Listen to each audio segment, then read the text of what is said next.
c'est-à-dire que il faudrait que ñu xam ne li ñuy wax fii hormis même la corporation bi ñuy partagé ñun ñëpp ku fi amul mbokk commerçant amoo mbokk transitaire amoo mbokk transporteur mais tu as un frère ou une sœur à l'extérieur immigré te ñun ñëpp dañu bokk dans cette corporation là parce que ni ñu koy waxee à l'import noonu lay ñëwee à l'export exportu France mooy importu Sénégal il faut que nit ñi di ko comprendre noonu ku jëlewul Europe indi fii du am import soo fi jëlee Sénégal yóbbu mu nekk export mais kon ñu nekk cax sa bitim réew te nekk suñuy mbokk lañ fi war a indi dundee ko di ko daw foofu mu nekk ay bagages ñoo ko indi mais day répercuter sur la situation actuelle il faudrait que nit ñëpp ñu jóg xam ne problème bi du xeex du xuloo du saaga mais on a le droit quand même je crois wax suñuy doléance wax ne ñun fii lañ bugg a dem ku bugg a liggéey na te amatoo répondant doo dem te nag il faut dire que commerçant comme commerçante amul leen répondant amul le port ne fonctionne pas on n'a pas un directeur de port qui répond à nos aspirations nekku fii il faut dire la vérité telle qu'elle est lii mooy li nga xam ne moo indi problème transfert yi ils ont d'énormes problèmes parce que li ci garaaw mooy transfert bu ci jël un dossier soo ko mënatul fayal magasin mënoo fay sur sari bi mais tu réponds à la justice kan moo ñu yóbbu justice mais borom marchandise parce que mënoo fay mais lan la c'est l'État c'est le port depuis woon nag moomuñu keneen moomuñu muy moom di CMA di keneen kum joon on parle de toutes les sociétés maritimes moomuñu Sénégal moomuñu doomu Sénégal yi nga xam ne nag c'est des transferts suñu papa amul 60 millions suñu yaay amu ko et une société pour que ça soit fonctionnel il faut nga am 60 millions il faut dire les choses telles 60 millions ñun fi ñu ko jëlee ñu garder suñu kër wala suñu këru famille mais il faudrait que ñun aussi su mettee ñu taxaw mais pour ñu taxaw nag dafay am beneen répondance suñu côté notre corporation dafay jël muy cette cellule là bi fi toog tey vraiment on aurait souhaité que ñëpp ni ngeen ko ñëwee nii que ñëpp comprendre ko noonu on n'est pas là pour créer des problèmes mais on est là pour dire nos doléances et que état du Sénégal xam ne ay doomam ñooy wax ak moom tout court du leneen wax dëgg yàlla ça va pas le port est plombé les gens sont étouffés personne rien ne marche ay wafu gaal même ça aurait pas été affaire u gaal ça existe pendant 20 ans 30 ans même ça aurait pas été ces histoires de gaal mais nit ñi dañu sonn les gens sont fatigués te nit ñi waxal nag il faut ñu wax ak ñoom ci olof ñu dégg ko on aurait pu le faire en français leur expliquer exactement les tenants et les aboutissants pour leur dire que ne en tout cas les acteurs sont fatigués le port est plombé il faudrait qu'on revienne à des ambitions plus souples wax ñu fi ñu jëm il faut une direction bi nag suñu toogul fii wax ko am foo xam ne suñ fa tollee on suspend suñu amul cette responsabilité dites-vous que lu ñu fi wax aussi dafay nul parce que Étienne vient de le dire l'État a répondu le président de la République woo ko wax ko ci conseil des ministres mais malheureusement ces services ne répondent pas donc c'est pas sérieux parce que autorité du wax ne def leen lii ñoo ko war a def du ñu def donc loolu mooy li nga xam ne vraiment on aurait souhaité que ñëpp xamee ko noonu. xam naa waxtaan bi dañ koy tàmbale rek di wax inna lillahi wa inna ilayhi raji'un di jaale suñu mbokk yi nga xam ne faatu nañ fan yi ci réew mi di koy jaale njaboot yëpp bu doon lu metti ci Sénégal te ñooñu leen ko yóbbee jàpp naa ne ndaje mi ñuy daje tey jafe-jafe ñuy dund bokk nañu leen di poussé ba ñuy jël gaal di génn réew ba ñu am jafe-jafe yooyu. ginnaaw bu ma jaalee ba pare rek maa ngi jaajëfal membre ACIS ak membre collectif yi nga xam ne teew nañ ci salle bi di nuyu sama mbokki jigéen ñi ci mobilisation bu am solo bi nga xam ne def nañ ko ma di leen xamal ne fii ma toog yéen tax ma toog fi kon lépp lu seen soxla lépp lu ma ci man dinaa ko ci def li nga xam ne mooy dajale fii tey nag ba nga xam ne cette association yëpp tënku nañ ci benn kàddu muy jafe-jafe yoo xam ne ñu ngi koy dund ci port bi te jafe-jafe yëpp dafa wëlbatikuwaat ñëw tegu ci ñun commerçant yi mooy lan mooy Dubai Port World ak compagnie maritime yi ñooñu jafe-jafe bi nga xam ne moom la ñuy teg te day delluwaat bay teguwaat ci kaw consommateur bi te mu doon loo xam ne teguwul ci yoon loolu nag ñun dañ koy xeex ak nuñ mën a def ba am ci solution définitive danañu ko def mooy lan dañu gis ne conteneur yi bu arrivé Dakar pour ma am indi ci ay leeral yu ndaw rek pour ñi nga xam ne comprendre dëgg lan moo waral xeex bi képp koo xam ne sa conteneur ñëw na léegi nga dem li nga war def mooy dem dédouaner man nga am bon douane ci 72 heures léegi dese na la 10 jours pour nga génne sa conteneur ñoom dañu téye sa conteneur boobu ba mu am pile de 10 jours ñu ne da ngay fay magasin da ngay fay 0 arrêt te ñoom ñoo ko ciy jublu bu ko fay yow amoo doole joo xam da nga leen fat force dañu ma jox sama conteneur ba fay mais da ngay obligé di jël sa xaalis di fay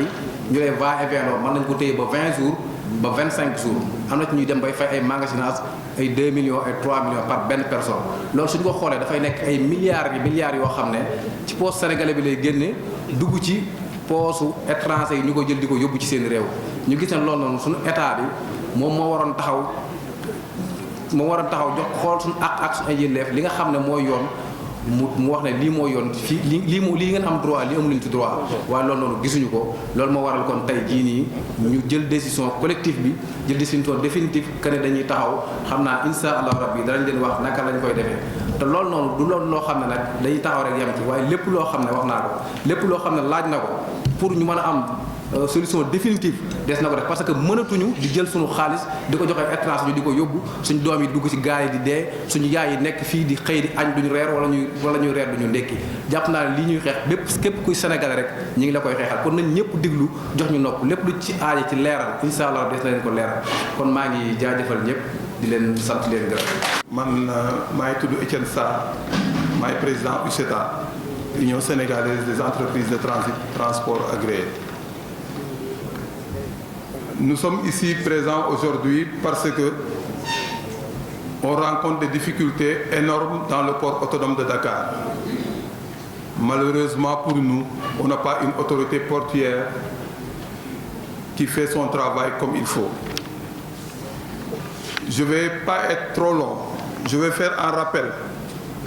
La dernière fois, l'autorité suprême nous avait conviés à une rencontre au niveau du ministère à Diamniadio. Toutes nos préoccupations ont été prises en charge par le chef de l'État. Malheureusement, le 29, une invite de la direction générale du port nous a été adressée et on y a participé. Des promesses ont été faites du 29 octobre jusqu'au 13 aujourd'hui. Aucune promesse n'a été tenue. Aucune. Moustapha a tantôt parlé des problématiques qu'on a, mais moi je voudrais recentrer le débat sur une chose. Tout ce qu'on est en train de faire, c'est pour le Sénégalais lambda. Toutes les marchandises qui passent au port autonome de Dakar, qui font l'objet de paiements de surestarie, de magasinage, de détention, toutes ces marchandises, on répercute tous ces faux frais à la marchandise que le Sénégalais lambda, le dernier des Sénégalais, va consommer demain et n'aura pas son pouvoir d'achat. Donc la bataille qu'on est en train de mener, ce n'est pas pour nous seulement, c'est pour tout le peuple sénégalais. Khadim a tantôt dit, le président de la CIS, que nos enfants sont en train de partir dans les pirogues pour aller à l'extérieur et mourir en mer. Nos familles n'ont plus le pouvoir d'achat de pouvoir se procurer toutes les denrées de première nécessité. Et voilà le sens de ce que nous sommes en train de mener. On ne peut plus comprendre que les compagnies maritimes étrangères nous sucent tous les jours, n'ont pas de considération pour nos agents, nous Sénégalais, barricadent leurs agents pour les éviter la transmission de la Covid-19 et nous exposent à ce que nous Sénégalais, on meurt à leur place. Voilà en quintessence ce que je voulais dire en attendant la conférence de presse. Merci beaucoup. ñuy kuréel yoo xam ne 7 organisations ñoo fi nekk ñetti organisation wut commerçant yi muy UNACOIS ACIS ak COCOGES ñaari organisation yoo xam ni ñooy transitaires yi mooy UCETA ak ASTAP ak ñun ñii nga xam ne tey ñun ñoo yore lépp lii conteneur ñooy transporter lépp lii conteneur yu génn ci port bi ci Sénégal ak conseil de discipline li ñu leen di wax rek mooy tey li nga xam ne mooy suñu dénominateur commun mooy port tey 90% économie Sénégal foofu lay jaar di dugg fii liy génn itam la ci ëpp foofu lay génne jafe-jafe am ci port boo xam ni tey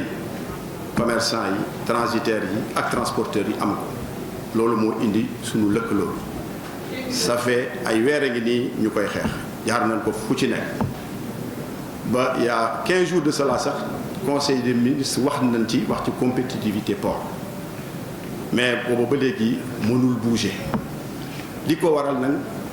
lii rekk la dañuy am tey jii ay décision yoo xam ne yu jóge ci autorité yi yoo xam ne day organiser port bi di organiser transport bi di organiser transit bi lépp ñu koy séqal ak ay compagnie maritime ak ay manutentionnaire compagnie maritime mooy ñi nga xam ne bu gaal gi ñëwee ñooy représenté borom gaal gi ñoom marchandise bi ci ñoom lay jëkk a jaar bu jógee ci gaal bi ba egsi fii manutentionnaire bi mooy ki ko fi wàcce mooy DP-World ñooñu bu marchandise bi ñëwee commerçant bi am na fukki fan yoo xam ni bu ci génnee marchandise bi du fay magasinage du fay surestarie yooyu ay pénalité la tey commerçant bi bala moo bu gaal gi ñëwee dana am ñetti fan yoo xam ne da koy daw ci diggante compagnie maritime yi am yeneen ñetti fan yu muy daw ci manutentionnaire bi du DP-World commencé booba sax fekk na mu am bon douane ndax léegi douane moom def na loo xam ne tey en 3 jours 72 heures sax douane mën na la dox douane bu njëkk dañ daan wax man mënumaa génne sama marchandise parce que awma bon douane léegi dañ naan mënumaa génne sama marchandise parce que mënumaa am bon à lever ca compagnie maritime bi ndax mënuma ñetti fan lañuy def pour facturer ma mënumaa génne ndax DP-World pareil moom tam ñetti fan lay def bu ko defee ñoom ñaari compagnie maritime yooyu di société étrangère daal di bouffer franchise bi li nga xam ni da nga koo amoon doo génne sa conteneur bu demee noonu yow mënatoo génn marchandise ci Sénégal tey commerçant ca fayo magasinage ak surestarie bu weesoo nag ba mu ñëw ci transporteur bi jox ko ni ko génneel conteneur bi transporteur bi diggante bi nga fi nga xam ne fa lay déparé ñu koy wax terminal AGS ba muy dugg ca Dubaï yi ba muy jot conteneur bi mën na fi def ñaari fan toll nañu foo xam ne da ngay gis sax chauffeur nekk 20 heures de temps ci biir oto loolu xam nga jaaduwul sax ndax condition ya nekk ci biir port ba am na foo xam ne nit du fa wàcc yooyu yëpp nag di jafe-jafe yoo xam ni ñu dolli ca booboo transporteur di ko facture li ñuy wax détention mooy yow yore nga sama conteneur bi ci sa kaw kon gaal gi ci sa kaw oto ba pare mënoo liggéey yow transporteur bi boole ceeg nag compagnie étrangère yooyu di la ci fayu ay frais de détention yooyu yëpp nag gàllankoor liggéey bi ba kenn mënatul liggéey ñun tey jii ñi nga xam ne ñooy génne marchandise yi ci port bi dem nañu ba nga xam ne mënatunoo jóg ni tey la ñuy génne marchandise wala suba mënoo ko xam mën na nekk ñetti fan mën na nekk ñeenti fan mën na nekk mënoo xam daal kañ yooyu yëpp nag taxaw dana leen ko leeral léegi ba wax leen fan la ñu jëm pour comme ñun suñu problème xam na ni jéem nañ ko fu ne ñu fajal nu ko abu ndee ba mënuñu koo faj nag leen li may wax toujours rek bañ a liggéey moo gën di liggéey di perte jërë ngeen jëf